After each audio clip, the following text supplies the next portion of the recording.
বেগম খালেদা জিয়ার প্রতি শ্রদ্ধা জানাতে সমাধিস্থলে মানুষের ঢল। কবর জিয়ারত করলেন স্বজনরাও। তার দর্শন ধারণ করে এগিয়ে যাবে দেশ, আশা বিএনপি নেতাদের। অত্যাচার করে, অনাচার করে, বিনা চিকিৎসায় এইভাবেই ওনাকে আমাদের কাছে ছিনিয়ে নেওয়া হলো। সমস্ত বিশ্ব আজকে কাঁদছে।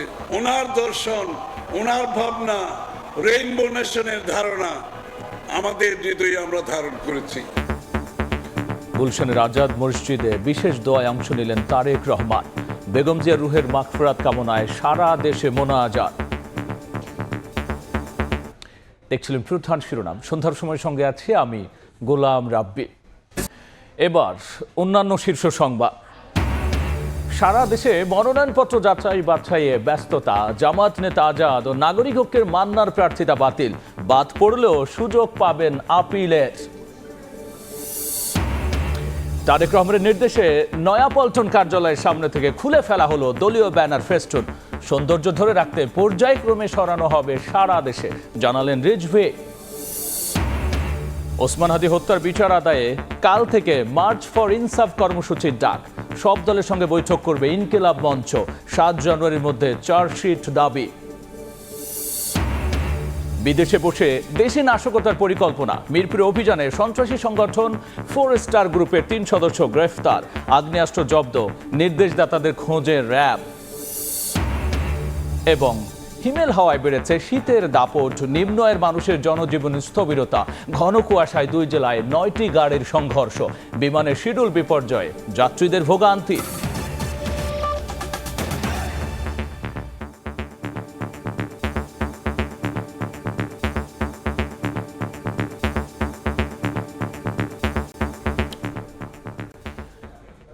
দাফনের 2 দিন পরও বেগম জিয়ার সমাধিতে শ্রদ্ধা জানাতে সর্বস্তরের মানুষের ভিড়।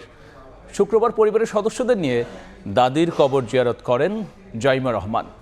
এছাড়াও সমাধিতে ফুল দেন বিএনপি নেতাকর্মীরাও। তারা বলছেন, বেগম খালেদা জিয়া জাতীয় ঐক্যের প্রতীক, আর তার আদর্শ ধারণ করে দেশকে এগিয়ে নেওয়ার প্রত্যয় ব্যক্ত করেছেন আগতরা।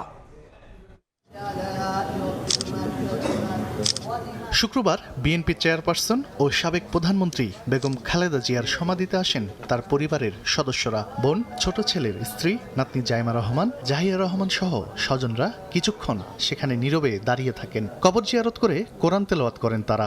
দোয়া ও মোনাজাতে রুহের মাগফিরাত কামনা করেন। পরিবারের সদস্যরা সমাধিস্থল ত্যাগ করলেও আবারও সাধারণ মানুষের জন্য উন্মুক্ত করা হয়। ছুটির দিনের সকালে তীব্র শীত উপেক্ষা করে দূর দূরান্ত থেকে ছুটে আসেন বিএনপির নেতাকর্মী ও সাধারণ মানুষ। হাতে ফুল, চোখে অশ্রু নিয়ে সমাধিতে শ্রদ্ধা জানান তারা। নেত্রীর জন্য একটু দোয়া করা, আল্লাহ যেন তাকে জান্নাতুল ফেরদাউসের সর্বোচ্চ স্থান দান করেন। বাচ্চাদেরকে দেখানোর জন্য নিয়ে আসছি যে দেখো, এমন একজন মহিয়সী নারী যার জীবনী আমি আমার বাচ্চাদের সাথে শেয়ার করি। মরহুম খালেদা জিয়ার কবর দেখতে এসেছি এক নজর। বেগম খালেদা জিয়ার রুহের মাগফিরাত কামনায় এখানে সকাল থেকে সন্ধ্যা পর্যন্ত আমরা কোরআন তেলাওয়াত করে যাচ্ছি। 17 বছরে তিনি ক্ষমতায় না থাকলেও মানুষের হৃদয়ে যে আছেন, এটার বহিঃপ্রকাশই। ম্যাডামের আদর্শকে বুকে ধারণ করে তারেক রহমানের নেতৃত্বে সমস্ত চ্যালেঞ্জকে আমরা মোকাবেলা করতে পারব। সমাধিতে ফুল দেন বিএনপি নেতারাও। তারা বলেন, বেগম খালেদা জিয়া ছিলেন জাতীয় ঐক্যের প্রতীক। পরিকল্পিতভাবে বেগম জিয়াকে স্লো পয়জনিং এর মাধ্যমে মৃত্যুর দিকে ঠেলে দেওয়া হয়েছিল বলেও অভিযোগ নেতাদের। আমরা বাংলাদেশের পক্ষের সকল যে রাজনৈতিক শক্তি রয়েছে, গণঅভ্যুত্থানের পরবর্তী সময় সকল যে রাজনৈতিক দল রয়েছে, আমরা চাই সকলে আমাদের পূর্বের ভেদাভেদ ভুলে গিয়ে আগামীতে সকলে মিলে বাংলাদেশকে একটি গণতান্ত্রিক রাষ্ট্র হিসেবে গড়ে তুলব। তাকে স্লো পয়জনের মাধ্যমে হত্যার উদ্দেশ্য ছিল, সেটাই আজকে হয়েছে। এই হত্যার দায় আওয়ামী লীগ, শেখ হাসিনা এড়াতে পারবেন না। ওনাকে অযথাই অত্যাচার করে, অনাচার করে, বিনা চিকিৎসায় যাতে উনি বেঁচে না থাকেন, এইভাবেই ওনাকে আমাদের কাছে ছিনিয়ে নেওয়া হলো। জুমার নামাজ শেষে বেগম খালেদা জিয়ার সমাধিস্থলে ভিড় আরও বাড়ে। প্রায় 2 দশক ছিলেন ক্ষমতার অনেক দূরে। দীর্ঘ সময় কেটেছে হাসপাতালের বেডে। তবুও মানুষের হৃদয়ে ছিলেন, আছেন, থাকবেন বিএনপি নেত্রী বেগম খালেদা জিয়া। দাফনের 2 দিন পরও এই সমাধিস্থলে ভিড় তারই জানান দিচ্ছে। জিয়া উদ্যান থেকে তানভীর হাসান মেঘ, সময় সংবাদ, ঢাকা। এই মুহূর্তে জিয়া উদ্যানে আছেন সহকর্মী স্বপন আহমেদ। সবশেষ জানতে সরাসরি যাচ্ছি তার কাছে। চেয়ারপারসন বেগম খালেদা জিয়া যে শুধুমাত্র বিএনপির নেত্রী ছিলেন এমন নয়, তিনি যে সারা দেশের মানুষের প্রাণের ভেতরে প্রবেশ করেছেন এটির বহিঃপ্রকাশ যেরকম আমরা তার জানাজায় দেখতে পেয়েছি। পাশাপাশি মৃত্যুর দুদিন পরেও তার সমাহিত করার স্থানে মানুষের যে জনস্রোত সকাল থেকেই ছিল, এটিতে নিঃসন্দেহে এটি প্রকাশ পায় যে তিনি শুধু বিএনপি নেত্রী নন বা বিএনপি চেয়ারপারসন নন, তিনি দেশের প্রতিটি মানুষের আপসহীন নেতৃত্বে পরিণত হয়েছিলেন। কেননা আজকে তার কবর দেওয়ার দুদিন পার হয়ে গেছে, তার মৃত্যুর দুদিন পার হয়ে গেছে, কিন্তু সকাল থেকেই তার সমাধিস্থলে যে সকল মানুষের ভিড় আমরা দেখতে পেয়েছি, শুধু রাজনৈতিক দল বা বিএনপি নয়, পাশাপাশি সাধারণ মানুষের যে উপস্থিতি, তাকে শ্রদ্ধা জানানোর যে প্রক্রিয়া, সেটি আমরা দেখতে পেয়েছি। আমরা বিকালের পর থেকেই এই লোক সমাগম আরও বেশিতে রূপান্তরিত হয়, কেননা আজকে ছুটির দিন, শুক্রবার, নামাজের পর থেকেই বিএনপির পক্ষ থেকে যেরকম নেতাকর্মীরা এখানে এসেছিলেন, পাশাপাশি সাধারণ মানুষও এখানে উপস্থিতি বেশ লক্ষ্য করা গেছে। যদিও এখন সন্ধ্যা পার হয়ে 7টার বেশি বেজে গেছে, আনুষ্ঠানিকভাবে এখানে যারা আইন শৃঙ্খলা রক্ষাকারী বাহিনী রয়েছেন, তারা এখানে যারা উপস্থিত হয়েছিলেন শ্রদ্ধা জানানোর জন্য, তাদেরকে এখান থেকে সরিয়ে দিচ্ছেন, কেননা একটি প্রোটোকল মেনটেন এখানের, তার উদ্দেশ্যে আসলে তাদেরকে সরিয়ে দেওয়া হচ্ছে। তবে বলতে হয়, যারা এসেছিলেন প্রত্যেকের মুখেই বিএনপির এই চেয়ারপারসন বেগম খালেদা জিয়াকে দেখার যে প্রত্যাশা ছিল, সেই প্রত্যাশা পূরণ করতে না পারলেও তাকে তার কবরের পাশে এসে তাকে শ্রদ্ধা জানিয়ে কিন্তু সেই প্রত্যাশাটি পূরণ করছেন। তারা বলছেন যে সাধারণ মানুষ যারা এখানে এসেছেন এবং তারা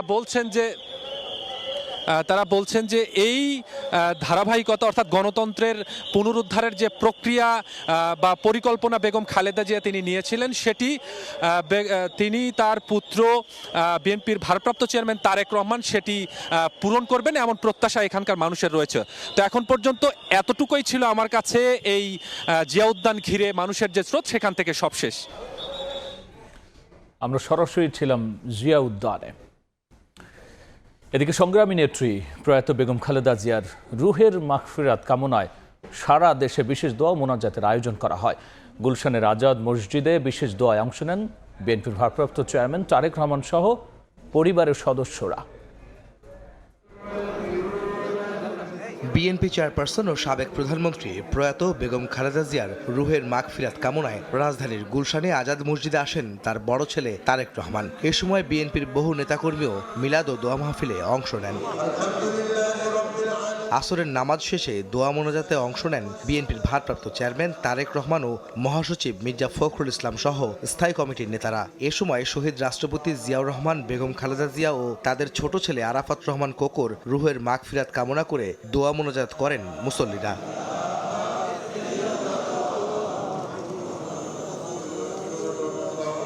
মসজিদের দ্বিতীয় তলায় মোনাজাতে অংশ নেন তারেক পত্নী ডাক্তার জুবাইদা রহমান, মেয়ে ব্যারিস্টার জাইমা রহমান ও ছোট ভাই প্রয়াত আরাফাত রহমান কোকর সহধর্মিণী সৈয়দা শামিলা রহমান সহ পরিবারের সদস্যরা। দোয়া মোনাজাত শেষে মসজিদের খতিব, ইমাম ও মুয়াজ্জিনের প্রতি ধন্যবাদ জানান তারেক রহমান। এর আগে বাদ জুমা বেগম খালেদা জিয়ার রুহের মাগফিরাত কামনায় জাতীয় মসজিদ বাইতুল মোকাররমে দোয়া ও মোনাজাত করা হয়। এতে অংশ নেন সাধারণ মুসল্লিরা। একই দিন রাজধানীর ঢাকা সহ দেশের বিভিন্ন বিভাগ ও জেলার মসজিদে মসজিদে বিশেষ দোয়া অনুষ্ঠিত হয়। এতে বিএনপি সহ বিভিন্ন রাজনৈতিক দলের নেতাকর্মী সহ নানা শ্রেণী পেশার মানুষ অংশ নেন। এদিকে বিকেলে ঢাকা বিশ্ববিদ্যালয়ের টিএসসি প্রাঙ্গণে দোয়া ও মিলাদ মাহফিলের আয়োজন করে জাতীয়তাবাদী ছাত্রদল। সাবেক প্রধানমন্ত্রী বেগম খালেদা জিয়ার বিদেহী আত্মার শান্তি কামনায় মোনাজাত করেন শিক্ষার্থীরা। আহমেদ সালেহিন, সময় সংবাদ, ঢাকা। নয়াপল্টনে বিএনপির কেন্দ্রীয় কার্যালয়ে শোক বইয়ে স্বাক্ষর করেন নেতাকর্মী সহ সর্বস্তরের মানুষ। এদিকে বিএনপির ভারপ্রাপ্ত চেয়ারম্যান তারেক রহমানের নির্দেশে কেন্দ্রীয় কার্যালয়ের সামনে খুলে ফেলা হয় দলীয় ব্যানার। পর্যায়ক্রমে সারা দেশে এই কর্মসূচি চলবে বলে জানিয়েছেন দলের যুগ্ম মহাসচিব রুহুল কবির রিজভী। শোকাবহ পরিবেশ নয়াপল্টনে বিএনপির কেন্দ্রীয় কার্যালয়ে। বেগম খালেদা জিয়ার মৃত্যুতে রাষ্ট্রীয় শোকের তৃতীয় দিনে অর্ধনমিত রাখা হয় জাতীয় পতাকা এবং দলীয় পতাকা। চতুর্থ দিনের মতো কার্যালয়ে টাঙানো কালো পতাকা। দেশের বিভিন্ন প্রান্ত থেকে শেষ শোক বইয়ে স্বাক্ষর করেছেন দলীয় নেতাকর্মী সহ বিভিন্ন শ্রেণী পেশার মানুষ। চলে কোরআন তেলাওয়াত ও মোনাজাত। আমরা সব মানুষের কাছে বলতে চাই যেন দলমত নির্বিশেষে দোয়াটাই করতে। শোককে শক্তিতে পরিণত করে দলের ভারপ্রাপ্ত চেয়ারম্যান তারেক রহমানের নেতৃত্বে আগামীর বাংলাদেশ বিনির্মাণে কাজ করার অঙ্গীকার নেতাকর্মীদের। বিএনপির ভারপ্রাপ্ত চেয়ারম্যান জনাব তারেক রহমান ওনার মাধ্যমে এই দেশটা যেন সুন্দরভাবে শাসন করে। শুক্রবার সকালে দলের সিনিয়র যুগ্ম মহাসচিব রুহুল কবির রিজভির নেতৃত্বে নয়াপল্টনে কেন্দ্রীয় কার্যালয়ের সামনে খুলে ফেলা হয় দলীয় ব্যানার ফেস্টুন। যদিও এটা রাজনৈতিক মত প্রকাশের একটি মাধ্যম এইভাবে, কিন্তু এটা যদি কারো অধিকারকে লঙ্ঘন করে এটা ঠিক না। এই জন্য আমাদের ভারপ্রাপ্ত চেয়ারম্যান আমাদের নেতা বলেছেন যে আমরা স্বেচ্ছাশ্রমের ভিত্তিতে ব্যানার ফেস্টুন 3 দিনের মধ্যে আমরা এটা পরিষ্কার করে ফেলব। যুবদল এবং ছাত্রদলের সদস্যদের শহরের ব্যানার ফেস্টুন সরিয়ে ফেলার দায়িত্ব দেওয়া হয়েছে উল্লেখ করে পর্যায়ক্রমে দেশজুড়ে কর্মসূচি পালন করা হবে বলে জানান দলের সিনিয়র নেতা। মাইমুনা হায়দার চৌধুরী, সময় সংবাদ, ঢাকা। ত্রয়োদশ জাতীয় সংসদ নির্বাচনের কার্যক্রম এগিয়ে চলছে পুরো দমে। সারা দেশে মনোনয়নপত্র যাচাই বাছাইয়ে ব্যস্ততা। কক্সবাজারে জামায়াত নেতা হামিদুর রহমান আজাদ ও বগুড়ায় নাগরিক ঐক্যের সভাপতি মাহমুদুর রহমান মান্নার প্রার্থিতা বাতিল করা হয়, তবে আপিলের সুযোগ থাকছে 9 জানুয়ারি পর্যন্ত। আমাদেরকে জানিয়েছেন তফসিল অনুযায়ী পুরোদমে এগিয়ে চলছে ত্রয়োদশ জাতীয় সংসদ নির্বাচনের কার্যক্রম। 4 জানুয়ারি পর্যন্ত চলবে মনোনয়নপত্র যাচাই বাছাই। এই কার্যক্রমে চতুর্থ দিনে প্রতিটি সংসদীয় আসনে বিভিন্ন দল ও স্বতন্ত্র প্রার্থীদের মনোনয়নপত্রের তথ্য যাচাই করা হয়। নানা অনিয়মের কারণে বেশ কয়েকজন প্রার্থীর মনোনয়ন বাতিল করেন রিটার্নিং কর্মকর্তা। নাগরিক ঐক্যের সভাপতি মাহমুদুর রহমান মান্নার হলফনামায় তথ্য গরমিল থাকায় বগুড়া 2 আসনে তার মনোনয়ন বাতিল ঘোষণা করা হয়। আর কক্সবাজার 2 আসনে জামায়াতের সহকারী সেক্রেটারি জেনারেল হামিদুর রহমান আজাদের মনোনয়নপত্র বাতিল করা হয়। আজকের এই অ্যাকসেপ্টেন্সের মধ্য দিয়ে প্রমাণ হলো ধানের শীষের জনপ্রিয়তা, বিএনপির জনপ্রিয়তা। ঈদের মতো উৎসব মুখর পরিবেশে মানুষরা ভোট কেন্দ্রে যাবে, সেটা হতে গেলে গভর্নমেন্টকে এই আইন শৃঙ্খলার পরিস্থিতি ভালো করতে অবৈধ সন্ত্রাসীদেরকে গ্রেফতার করতে হবে, অস্ত্র উদ্ধার করতে হবে। রিটার্নিং কর্মকর্তারা বলছেন, সুষ্ঠু ও শান্তিপূর্ণ নির্বাচনের অনুষ্ঠানের লক্ষ্যে সর্বোচ্চ নিরপেক্ষতা বজায় রাখা হবে। কেউ আচরণবিধি লঙ্ঘন করলে বিধি মোতাবেক ব্যবস্থা নেওয়া হবে। 37 বগুড়া 2 সংসদীয় আসনে মনোনয়নপত্র দাখিলকারী জনাব মাহমুদুর রহমান মান্না এর মনোনয়নপত্রটি পরীক্ষা করলাম, পরীক্ষান্তে মনোনয়নপত্রটি বাতিল করলাম। তফসিল অনুযায়ী 30 ডিসেম্বর থেকে 4 জানুয়ারি রোববার পর্যন্ত মনোনয়ন যাচাই বাছাই হবে। তানজিল হাসনাত, সময় সংবাদ। জনগণের অংশগ্রহণ নিশ্চিত করেই নির্বাচন আয়োজন করা হবে বলে জানিয়েছেন প্রধান উপদেষ্টার প্রেস সচিব শফিকুল আলম। সকালে মাগুরায় সাংবাদিকদের তিনি বলেছেন, আগামী জাতীয় নির্বাচন উৎসব মুখর পরিবেশে অনুষ্ঠিত হবে। ভালো একটা নির্বাচন হবে এবং সেই অনুযায়ী আমরা সারা বাংলাদেশে একটা বিপুল সমারোহ দেখছি, বিপুল সাজসজ্জা সমারোহ। সমস্ত জনগোষ্ঠী, আমাদের মুসলমান ভাই বোন, হিন্দু ভাই বোন, খ্রিস্টান ভাই বোন, আমাদের পাহাড়ি ভাই বোন, সবাই যাতে সুন্দরভাবে শান্তিপূর্ণ পরিবেশে ভোট দিতে পারেন সেটা আমরা চেষ্টা করছি। ইন্টারন্যাশনাল আগ্রহটা খুবই বেশি। তারা দেখছে যে বাংলাদেশ একটা ডেমোক্রেটিক ট্রানজিশনের পর্যায়ে আছে এবং তারা আমাদের মতোই তারাও আশাবাদী যে বাংলাদেশে একটা স্মুথ ডেমোক্রেটিক ট্রানজিশন হবে, একটা সুন্দর ইলেকশন হবে।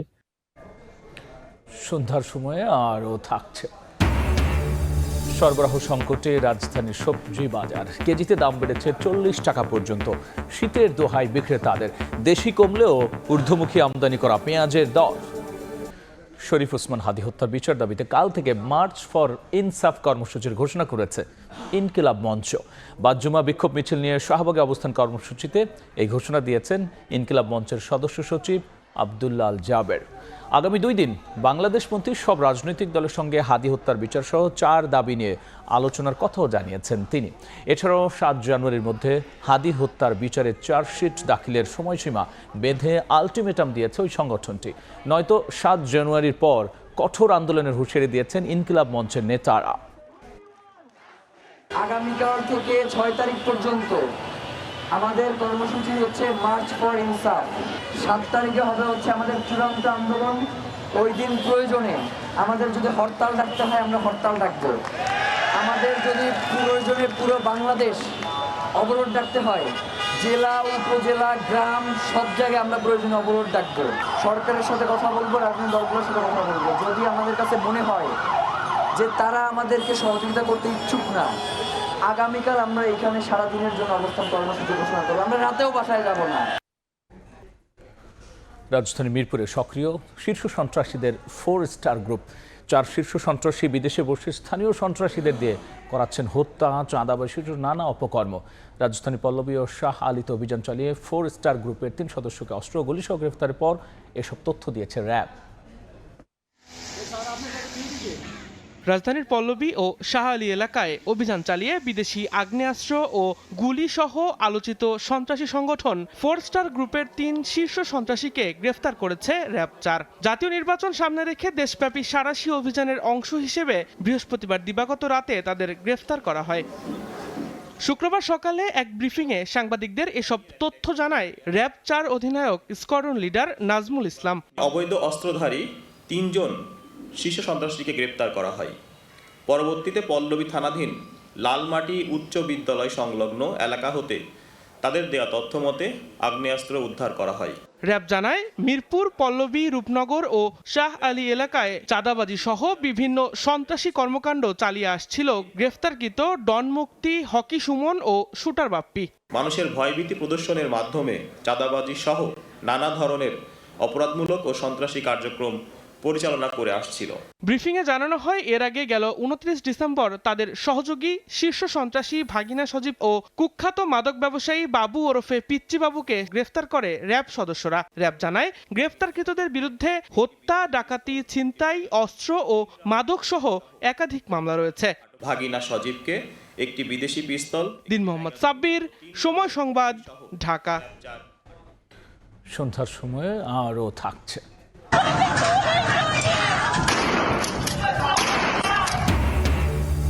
ইরানে বিক্ষোভ রূপ নিল সহিংসতায়।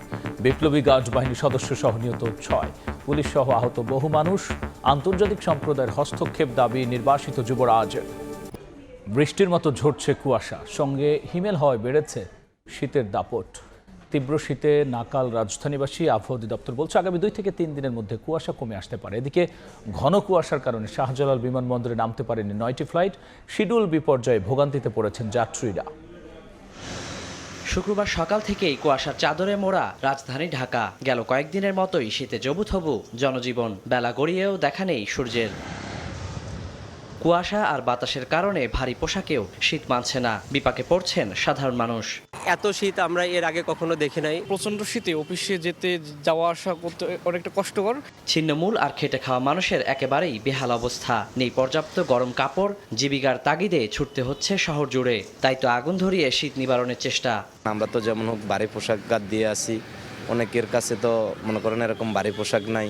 এই শীতের মধ্যে আমরা কষ্ট করি, বউ বাচ্চা রেখে রাস্তায় বাড়াই, রাস্তায় টিপ নাই। আবহাওয়া অধিদপ্তর বলছে 2 থেকে 3 দিনে ধীরে ধীরে দেখা মিলবে সূর্যের। কমে আসতে শুরু করবে শীতের তীব্রতা। এরই মধ্যে বাড়তে শুরু করেছে তাপমাত্রাও। সূর্যের আলোটা পাওয়া যাচ্ছে না এবং দিনে তাপমাত্রা কমে যাচ্ছে এবং ল্যান্ড গরম হচ্ছে না। এই কারণে আমাদের শীতের অনুভূতি বেড়ে চলছে। তো এরকম অবস্থা আগামী আরও শীত জানুয়ারি মাস আরও কয়েকদিন থাকবে। এদিকে শুক্রবার ঘন কুয়াশার কারণে হযরত শাহজালাল আন্তর্জাতিক বিমানবন্দরে নামতে না পারায় 6টি আন্তর্জাতিক ফ্লাইট চট্টগ্রাম, কলকাতা ও ব্যাংককে ডাইভার্ট করা হয়েছে। প্রতিকূল আবহাওয়ায় অভ্যন্তরীণ ও আন্তর্জাতিক সব রুটের বেশিরভাগ ফ্লাইট আসছে 1 থেকে 3 ঘন্টা দেরি করে। শিডিউল বিপর্যয়ে ভোগান্তিতে যাত্রীরা। ওয়ালিউল সাকিব, সময় সংবাদ, ঢাকা। দেখছেন সন্ধ্যার সময়। বিক্ষোভে উত্তাল ইরান। লরেস্তান প্রদেশের আলাদা শহরে সংঘর্ষে বিপ্লবী গার্ড বাহিনীর সদস্য 4 জন নিহত হয়েছেন। চহারমহল ও বাখতিয়ারি প্রদেশের সহিংসতায় প্রাণ হারিয়েছেন আরও 2 জন। উত্তপ্ত পরিস্থিতির মধ্যে নির্বাসিত যুবরাজ আন্দোলনের সমর্থন জানিয়ে বিশ্ব সম্প্রদায়ের হস্তক্ষেপ চেয়েছেন। এ পর্যায়ে শীর্ষ সংবাদ জানিয়ে দিচ্ছি আরও একবার। বেগম খালেদা জিয়ার প্রতি শ্রদ্ধা জানাতে সমাধিস্থলে মানুষের ঢল। কবর জিয়ারত করলেন স্বজনরাও। গুলশানের আজাদ মসজিদে বিশেষ দোয়ায় অংশ নিলেন তারেক রহমান। নয়াপল্টন কার্যালয়ের সামনে থেকে খুলে ফেলা হলো দলীয় ব্যানার ফেস্টুন। তারেক রহমানের নির্দেশে পর্যায়ক্রমে সরানো হবে সারা দেশে, জানালেন রিজভী। এবং সারা দেশে মনোনয়নপত্র যাচাই বাছাইয়ে ব্যস্ততা। জামাত নেতা আজাদ ও নাগরিক ঐক্যের মান্নার প্রার্থিতা বাতিল, বাদ পড়লেও সুযোগ পাবেন আপিলের।